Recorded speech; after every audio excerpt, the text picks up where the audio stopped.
Sabi nila ang choy daw hindi pwede gamitin sa tag-ulan. Eh ba't ginagamit ko yung choy nori ko kahit maulan? Pag yung choy nori nyo bulok, wag nyo nang gamitin pag maulan. Sigurado titirik kayo nyan.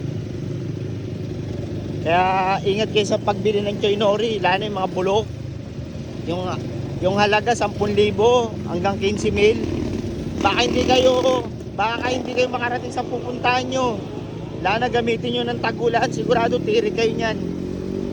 Ito, tag-ulan ginagamit ko choy ko. Ay lalaban ko rito yung mga basurang choy nori. Sabi ni benta ko, ito 30,000 oh. Wala sakit ng ulo. Tapos kaya pa umahon ng mataas. Nagta-top speed pa ng 50 oh. Ito tag-ulan oh, gamit ko.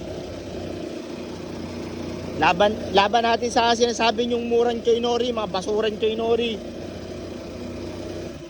Yung mga basurang choy nori, yan yung mga pag binili nyo, gastos nyo rin times 3, times 4 ang gastos.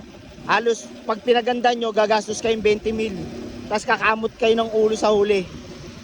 Ganun yung mga choy nori na basura. Pag binili nyo 10,000, ay nakamura ako 10,000.